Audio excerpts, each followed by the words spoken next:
This week on The Startup Life. The primary element to that is that if you clear off all of those potential distractions and you create an environment where nobody has to expect that maybe someone's going to come and tap on your shoulder. All right, Startup Nation, so let's take flight with Dennis Plucinik, founder of Attck.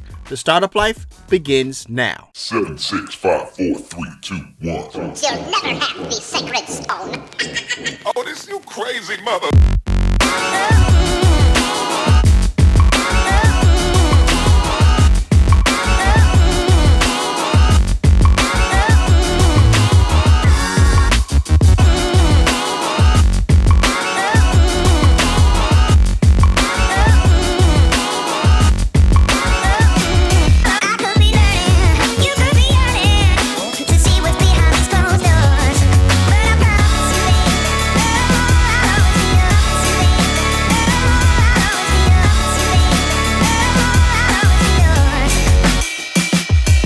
Hey Startup Nation, do you enjoy the startup life? Now you can let the world know with gear from the show. Choose from the Label Yourself, Make Your Own Luck, and Making Money t-shirts to tell your story of your path of entrepreneurship. Click the link in the show notes to purchase. All right, Startup Nation, so I hope you're ready to receive some value today. We got a big time guest in the building today. We got Dennis Plucinik in the building. What's going on, Big D? Hey, what's going on, Dominic? All right. You ready to pour some knowledge in the Startup Nation today? I am excited. Awesome stuff. So first things first, man, tell us about your story on your path to entrepreneurship. So I want to say it's probably just a lifelong story. It seems pretty cliche, but I started young. I started doing just door-to-door sales. I think there was some program at my school where they make you go out and give a catalog to your people in your neighborhood. So I started off doing that. I got a lot of support from my parents.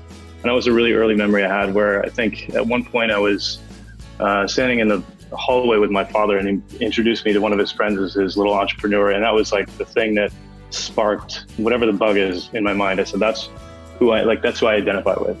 And so from there it was just kind of I think that probably blossomed into an interest for doing things that are maybe a little creative or non-standard. I never was the job type of person, so I always tried to go out and do something else. I definitely had jobs from the time I was 12 years old, but I was doing things like I had a paper route in addition to working on a farm, and then that blossomed into an eBay business when eBay was invented.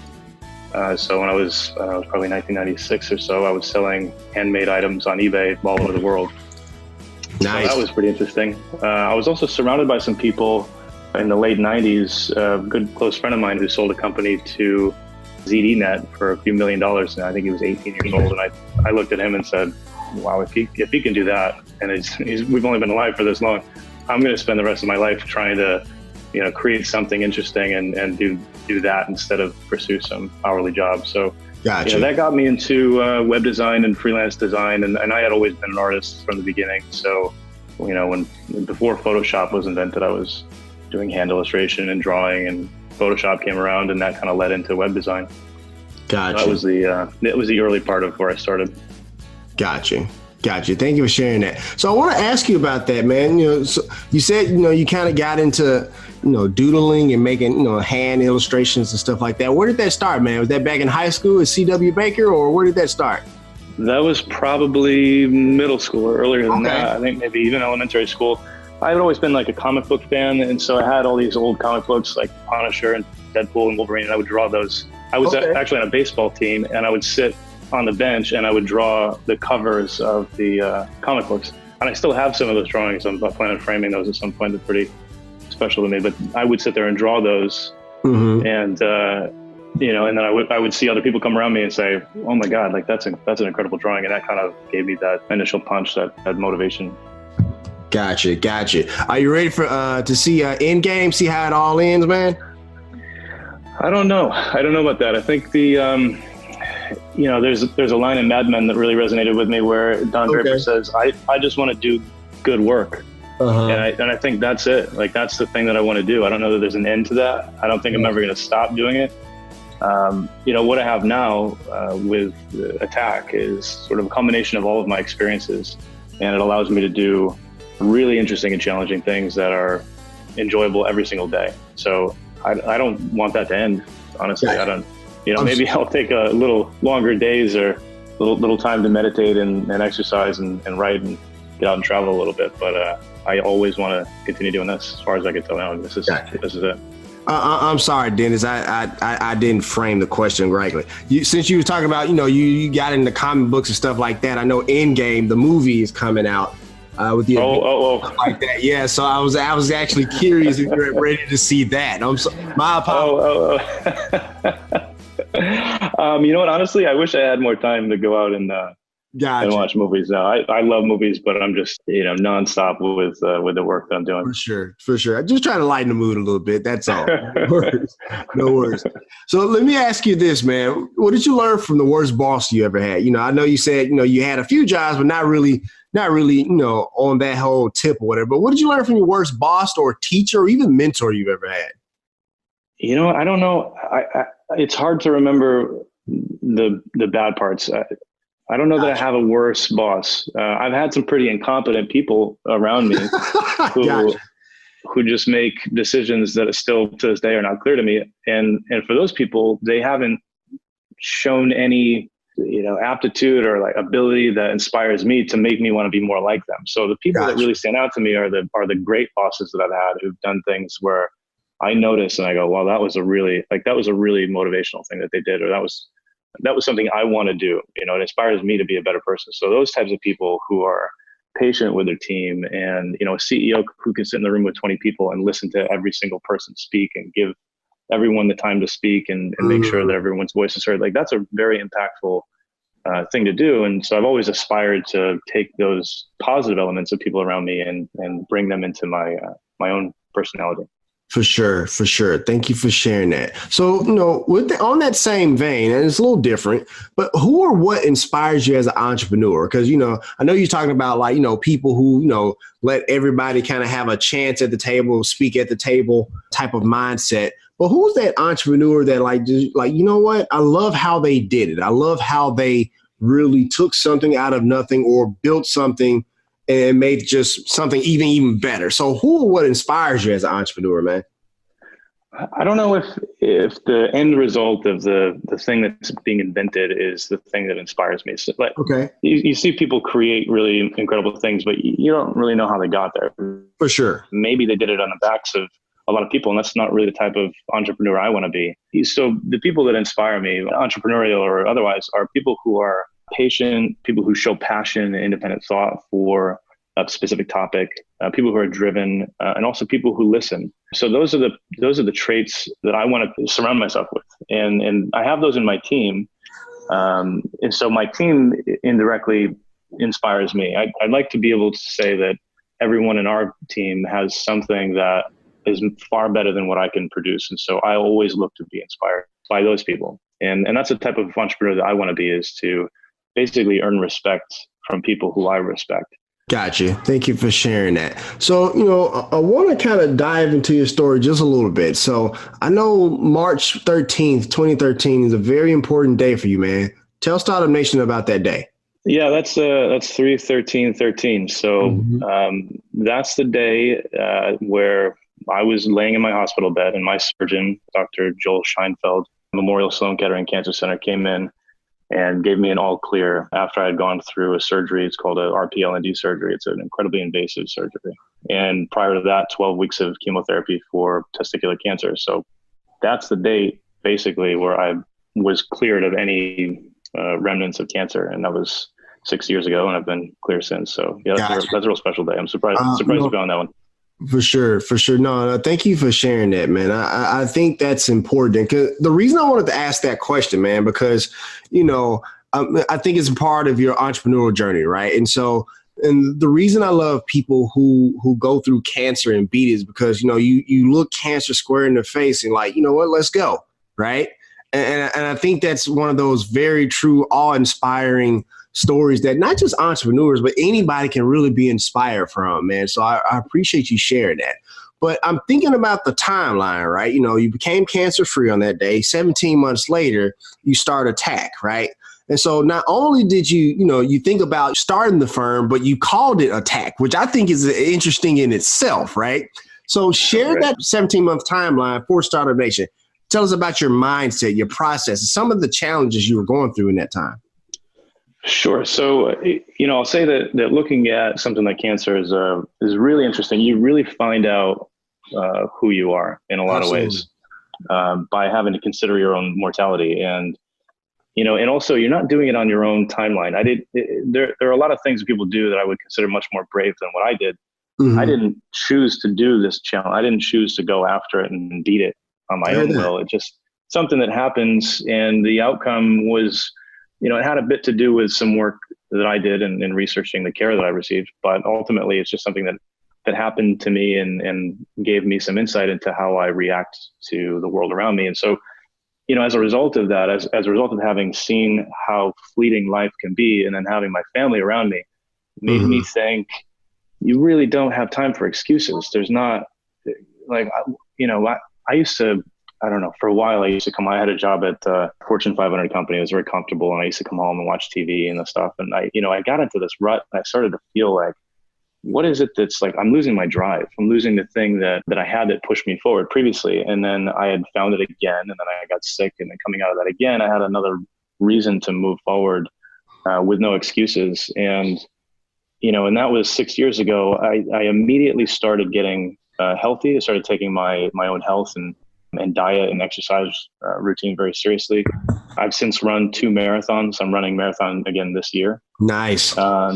And ultimately the result of that experience was that I wanted to create something, a legacy or some kind of an entity that would outlive myself, that would carry my family forward. I couldn't just leave my family hanging. So, so I took everything that I had done and I put it in this company. There were a few things that happened between, the 13th and August of the year that I started the company. Some of those being like getting back into work. I had a couple contracts that I had lined up. I took a few months break to go through treatment, but I went right back into work and started doing some contract work. And at the same time, really starting to, in my mind and sort of technically lay the foundation for this company. So I did bootstrap the company knowing that was the inevitability all along while I was doing work for other agencies. That was kind of, that was my bread and butter before I'd taken a little break. Gotcha. Thank you for sharing that, man. That's like I said, I hope you didn't mind me asking that, but I just thought it was very interesting story. And I thought you could really, share some value for Startup Nation. So I appreciate that transparency for sure. Yeah, not at all. And I often, I don't wear it on my sleeve. And in fact, sometimes, sure. Like I just passed the anniversary a few days ago, and someone mentioned it to me. They said, "Hey, the 13th passed," and I said, "Oh, right, I forgot." And they said, "Did you do anything to celebrate?" And I said, "Yeah, I forgot that it happened. Like I moved on, and I'm able to live my life. And I hear that. Weighed down by that. I hear that. To me, that's a celebration. I think that's progress.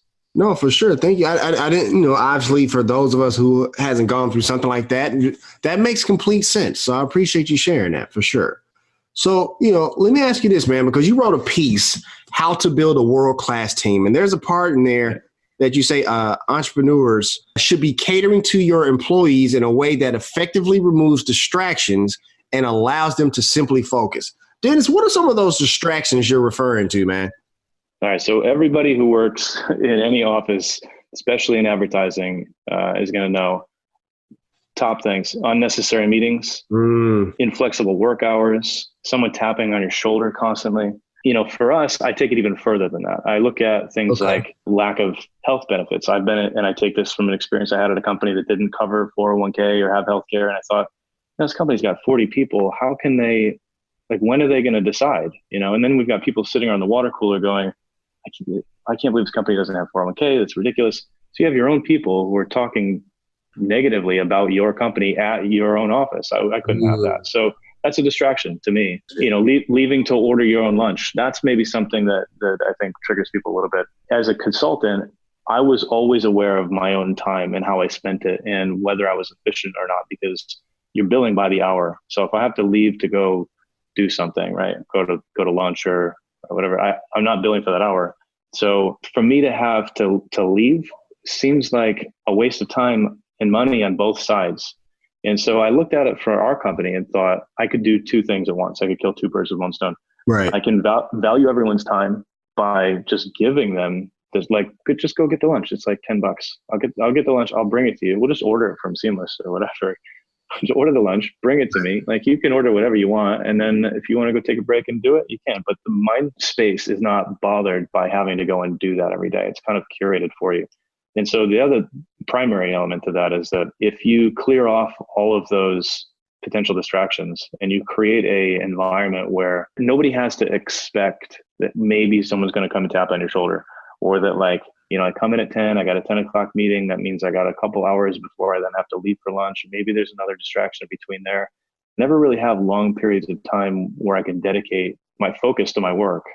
And, we call it flow state. And I did a poll on Twitter a while ago to find out how often people reach this. And surprisingly, it's maybe once a week or a month. And it's because of those. It's because of those distractions that you can't reach those states. And when you're in a creative or technical role, like when we do design development strategy, these things require really long periods of dedicated time to think and process in your own mind. And if, I've been in situations where just a producer will run across the office and shake my shoulder, and then I got to start all over again.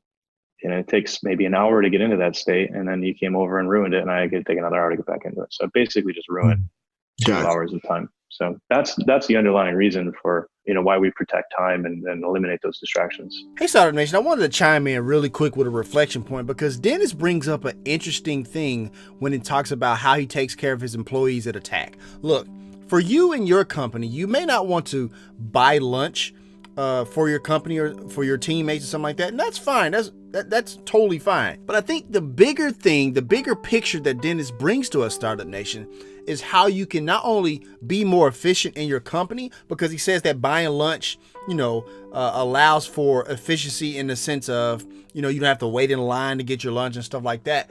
But also, Startup Nation, it brings to the point of taking care of your people. I can't tell you how many times we try to stress this point on the Startup Life. Taking care of your people is so important, because if you take care of your people, they take care of your customer, and everybody wins. So look, Startup Nation, as you go forth on your path to entrepreneurship, like I said, it doesn't have to be in the form of buying your team members lunch, but think about those small ways that you can make your team members' work life just a little bit better. Let's get back to it. Got you. And thank you for sharing that. And I imagine that your team appreciates that so much, especially that lunch thing. I imagine your inbox is probably going to start filling up fairly soon with people trying to work at Attck now. You get free seamless. Yeah. Food Gramercy is pretty good. Gotcha. So thank you for sharing that. I appreciate that, man. So look, man, I was looking on your Facebook timeline a little bit, because anytime I have somebody come on the show, I do a little bit of social media stalking. So I hope that was okay. Yeah, sure. It's all public. Right, for sure. So I saw one of your FB posts, and I believe you're on the subway or something like that. You came across a picture that had a caption. It said, "How much did you make for your boss today?" And your commentary was, quote, "I used to think this way until I started my own business and realized paying everyone else very much comes first," end quote.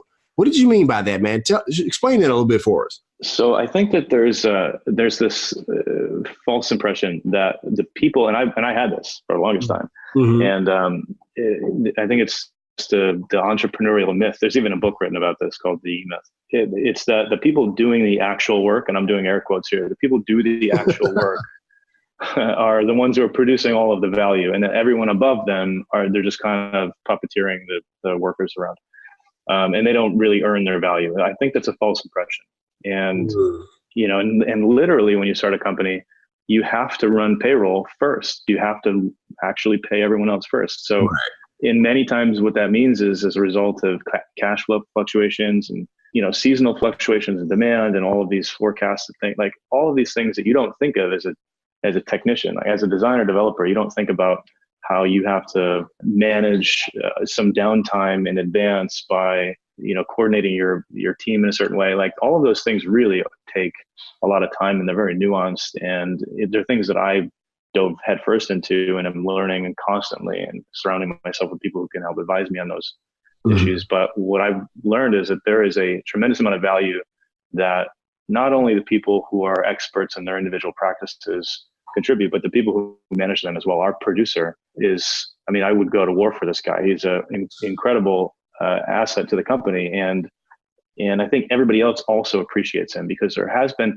times where we haven't had him or even other producers as we've grown and gone through various people where our team recognizes that need. So, I don't think our team shares that feeling necessarily, like how much did you make for your boss today? Right. I think that they all recognize that what we're doing is contributing individually into this brand that we identify with so that we can use it to sustain our lifestyle. So we're able to take our salary and our benefits from the result of our collective contribution to the brand, and everybody appreciates what everybody else individually does, including myself. We don't have a lot of managers, it's myself and 2 producers. We're also very transparent. So what we're doing is very clear to everybody else. Weekly, we meet and talk about what's on everyone's plate and how can we do better, and what happened at each different level. So the value that's contributed by every person, I think, is very front and center.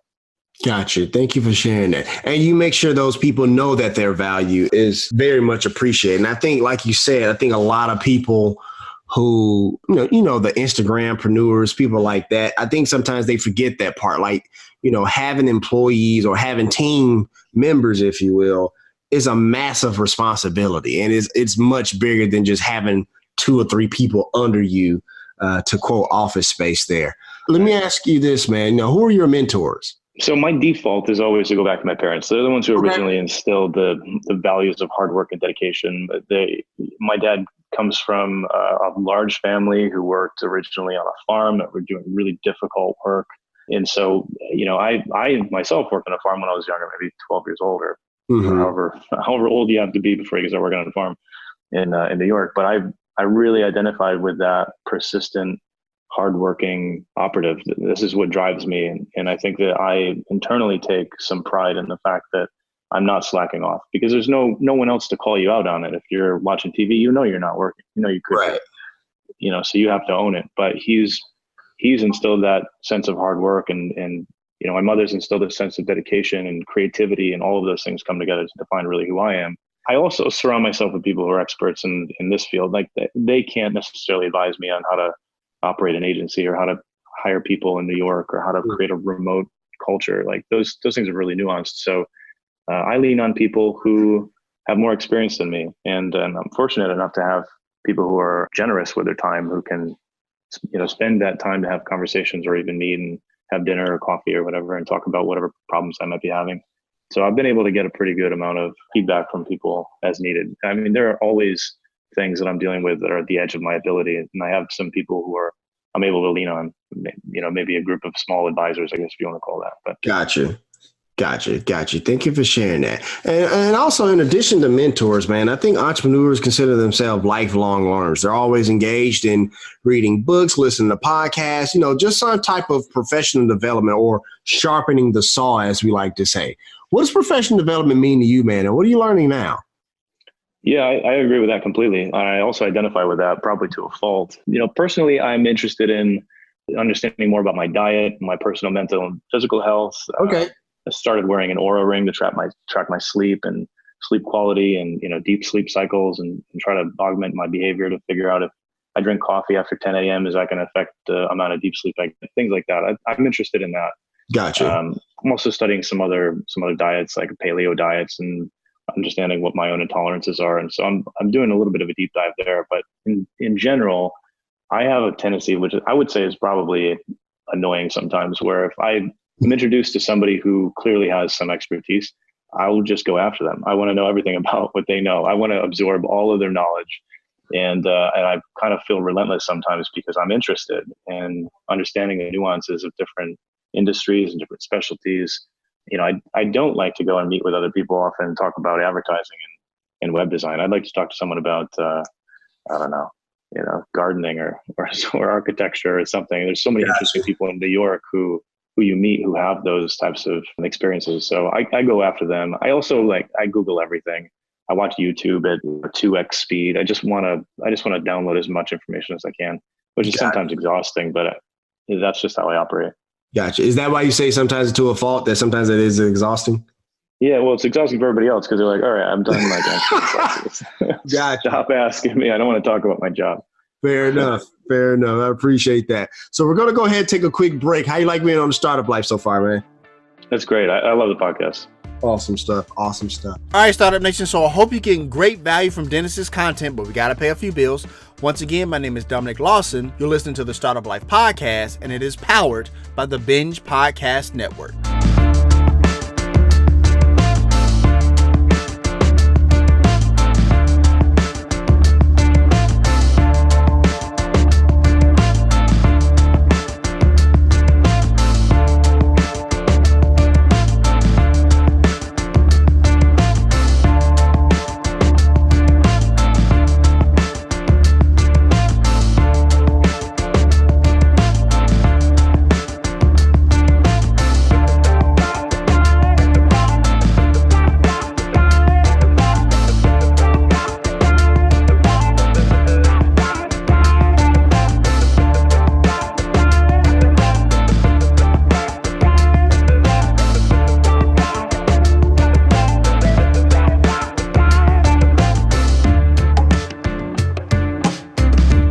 Hey business owner, the Startup Life reach is growing. Wouldn't you like your business to grow with it? Reach out to us to advertise on the Startup Life. You can reach us at 901-857-4818, or you can email me at dominic@askalsolutions.com.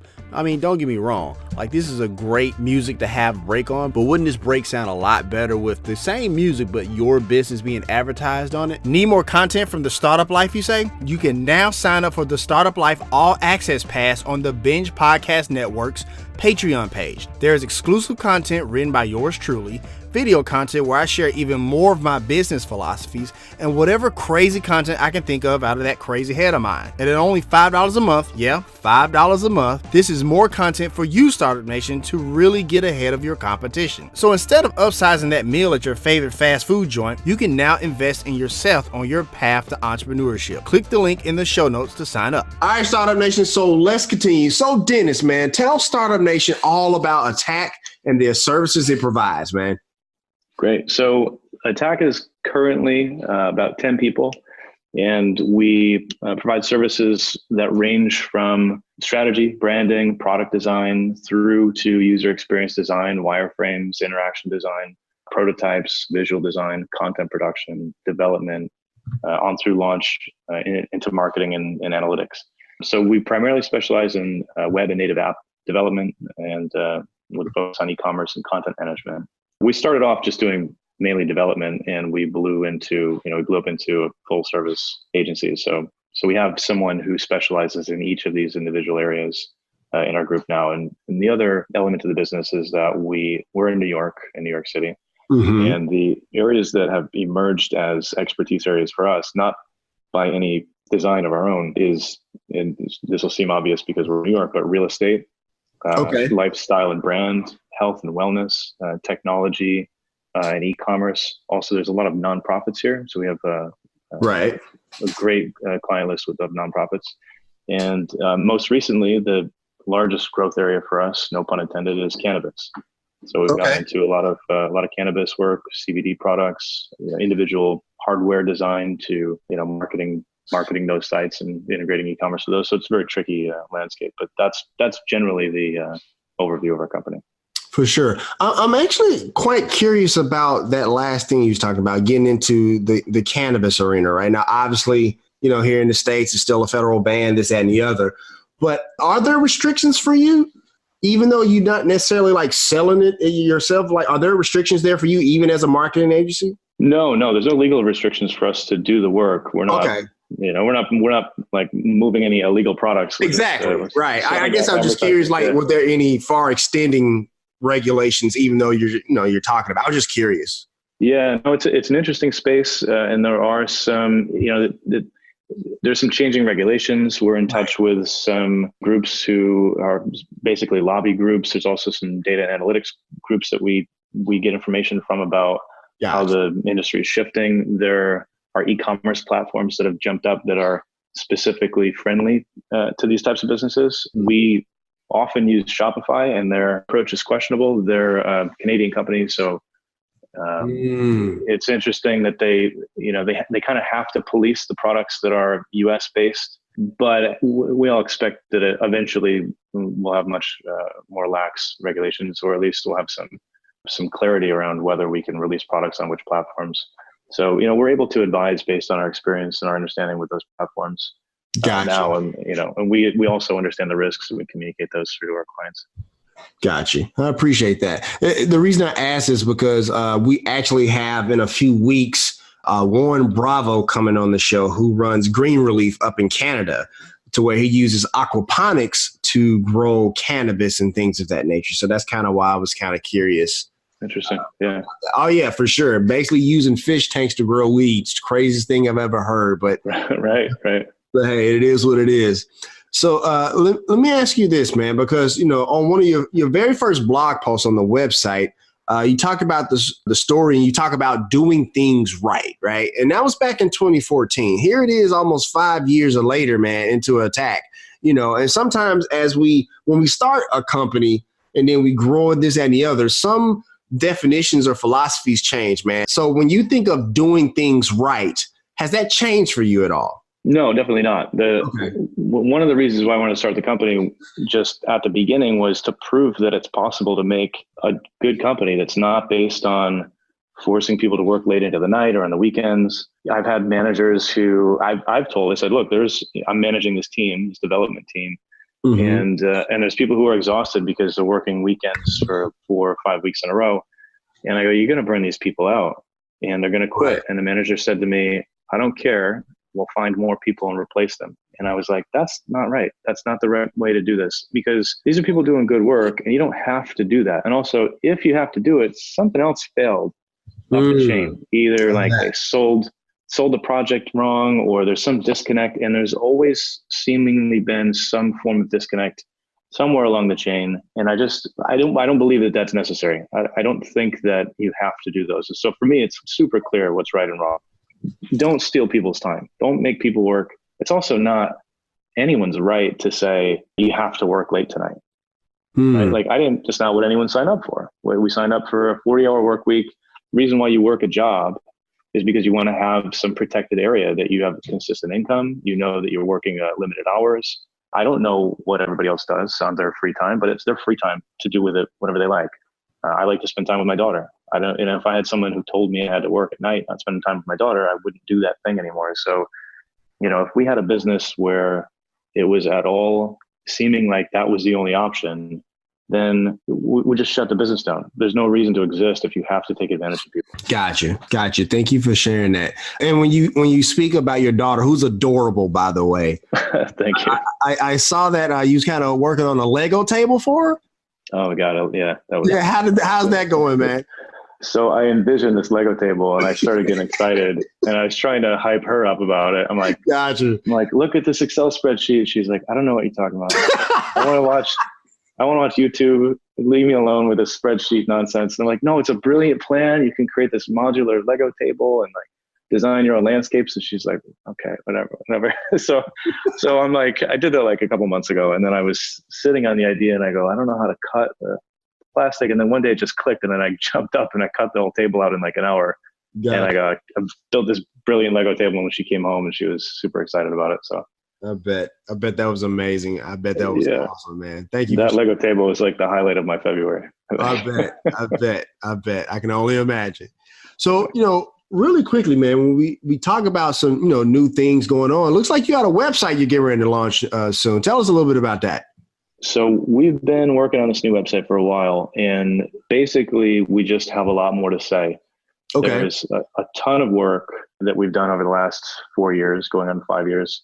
And the current setup, the way that we have our work page organized, doesn't do any justice to the areas of expertise that we have a considerable amount of work in. So we're saying more about those areas of expertise. We've added on more people to our team. We're doing some interviews with our team, so we have more content, some more video content there. And we're starting to elaborate on each of the practice areas and hopefully give some helpful information to our clients who don't necessarily understand what the business of web design is. So when we go into a meeting and they say, well, what are you going to deliver for us? And we say, well, we're personas and journey maps and user flows and site maps. They go, I don't know what any of that stuff means. So we've basically created a new area for us to forward information to our clients that helps them understand and become more comfortable with the process. Gotcha. Do you have a web address for us, Dennis? The website is attck.com, attck.com. Okay, gotcha. So you can go to the show notes, Startup Nation, and the website is there in the show notes for easy access. I guess I just wanted to make sure it wasn't like a different website or something like that from the one. No, that's it. Yeah, and I would also recommend following us on Twitter. It's just Attck is the name, but we post all of our awards, all of our website updates, our articles. It's a pretty active feed, so I would follow us there. Fair enough. And you can get that link for the Twitter to follow Attck on Twitter there in the show notes as well, Startup Nation, for easy access. So look, man, you built this amazing company. You got this amazing website getting ready to relaunch and everything else. You couldn't have done that without an amazing team. It's bragging time, sir. Tell us about the team. Tell us all about the team. And tell us also, what have they taught you in this process, man? So when we started the company, we had I had a partner who since left, and it was me and him. And within 6 months, we were 20 people.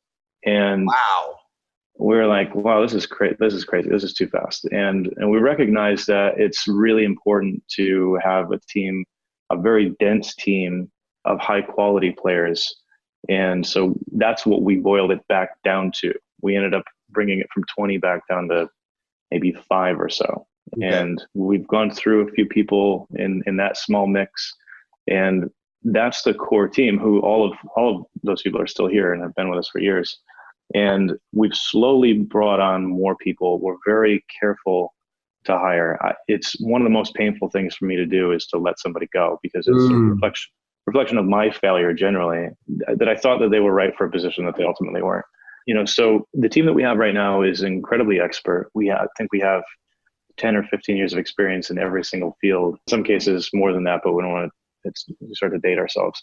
Gotcha. But the most important thing is that everybody has something seriously important to say about their practice. So when we have product design meetings, which we have almost daily, we're really listening to each other.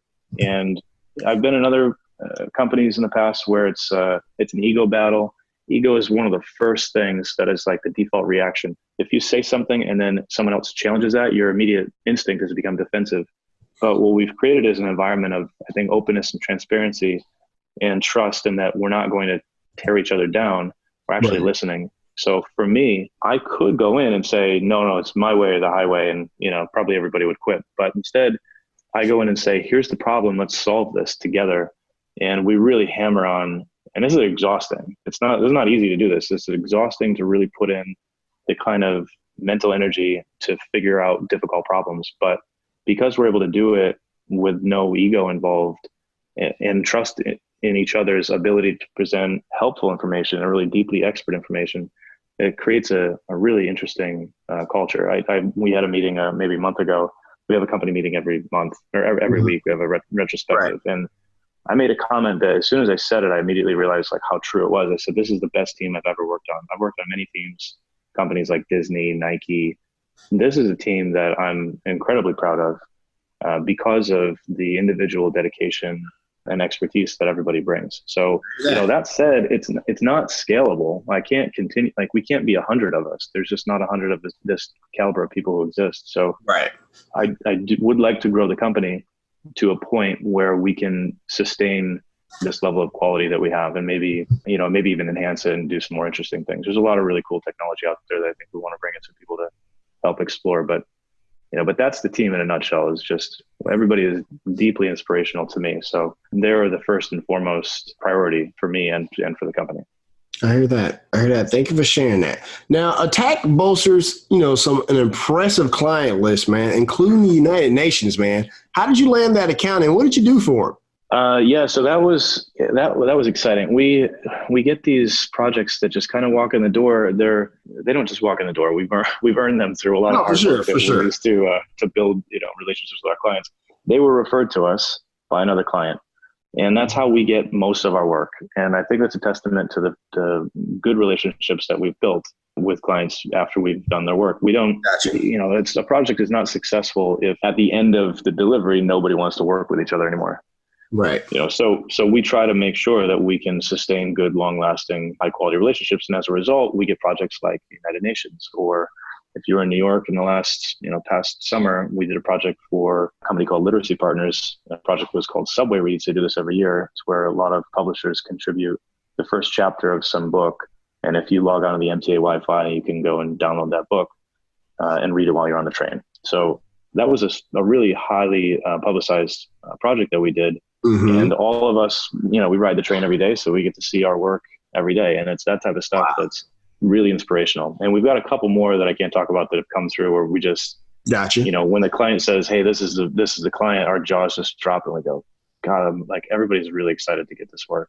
It's just so fun to work with companies and organizations that you can really look up to. Robinhood is another great company that we work with. Right. They do incredible work. There's a Robinhood Foundation. They do incredible work for poverty in New York City. For sure. Thank you for sharing that. So look, man, I saw that, and we talked about a little bit that you're a runner, right? And you're preparing for a marathon later this year. Let me ask you this, man. What's the perfect run? Like, to you, what's the anatomy of the perfect run? Yeah, I have a way that I think about things where when it's really difficult, that's when it's the most important to do your best. And so, a bad run would be like a cold day in the rain in the morning when you're tired or hungover for the night before or something. Like, just imagine all of the bad things that could happen. You didn't get enough sleep.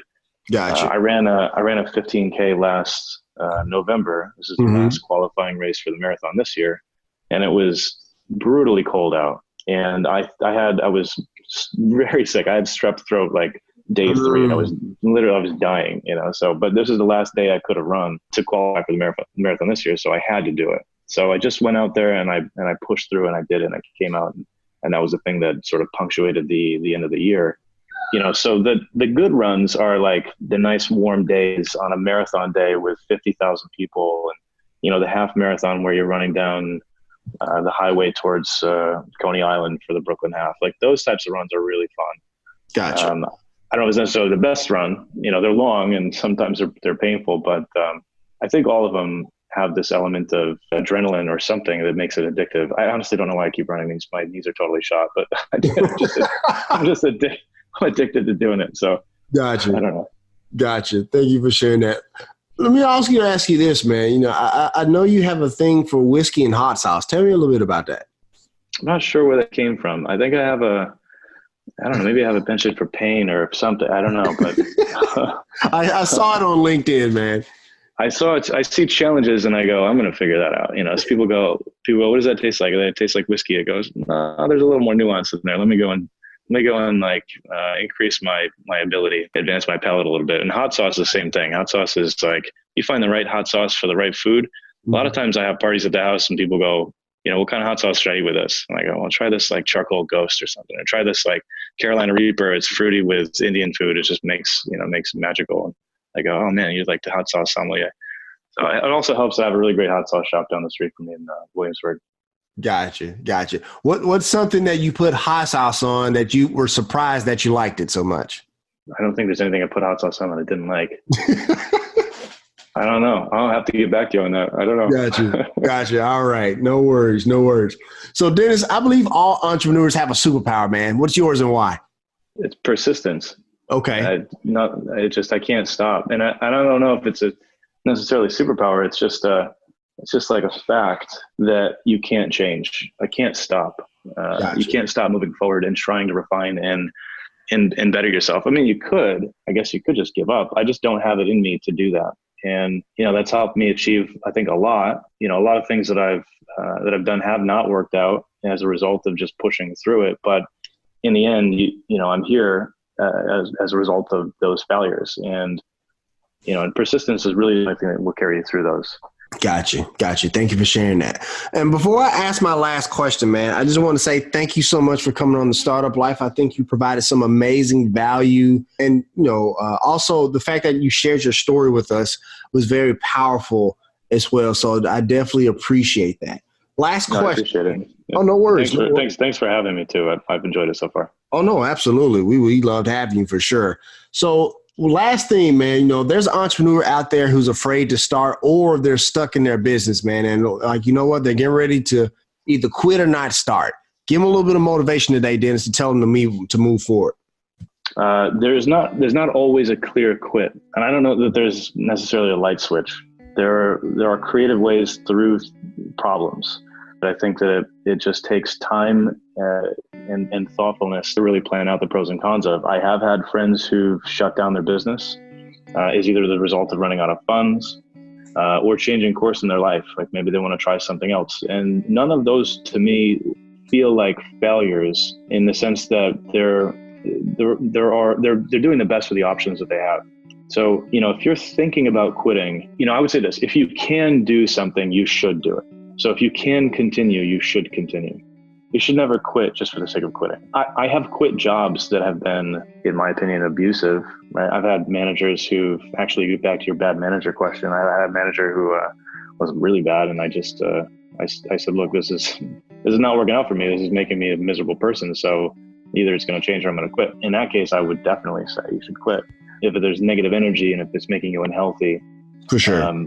But if you can continue, if you have the ability to continue, you should continue. You must continue doing it. You should never just give up for the sake of, I don't like this anymore, or maybe I'm tired of it. A lot of the wins are the result of just sticking around. So if you persist again through it, right, you start to gain you gain a couple of maybe lucky moments, and then you start to catch some wind in your sails again. But just stay through it. Stay the course if you can. If you have that option, and sometimes you don't, like in the startup running out of funds, for example, there's not much you can do if you can't pay a team of 20 people. Or maybe you should have course corrected earlier. I think that there's in any case a decision you have to make given the options that you have. Got you. Thank you for sharing that. And that's going to wrap up this session of the Startup Life. Did you enjoy being on the show, Dennis? I did, very much. Awesome stuff. Awesome stuff. All right, Startup Nation. So here's my final take. Dennis Plucinik is one of those great entrepreneurs. He's one of those like Gary V archetypes, if you will, right? We talked earlier about, buying the lunch and taking care of your people, but also that relentless nature, right? Dennis talked about earlier in the episode, he had some setbacks with his health and everything like that, but he didn't let that stop him. He didn't let that stymie his growth and stymie his path of entrepreneurship. So when I think about Dennis, he is an excellent entrepreneur to follow and to follow his company, because Dennis is going places, and I wish nothing but success for Attck. If you want to let us know what you think about the show, have an idea for a show topic, or like to advertise on our show, please send us a message on the Startup Life Podcast Facebook page. And while you are there, like and follow our page as well. It's a way for us to engage with you, Startup Nation, and really grow our community. The link is here in the show notes. Subscribe to the show, as it can now be heard on Apple Podcasts, Google Play, Stitcher Radio, Spotify, or whatever your favorite platform to get your podcast on. If you are listening on Apple Podcasts and you find our content valuable, please give us a 5-star rating, as it will help us climb the charts and help more people find our show. Also, don't forget to sign up for the Startup Life All Access Pass to get exclusive content. This is exclusively on the Binge Podcast Network's Patreon page. And hey, if you have an idea, be about that life. The Startup Life.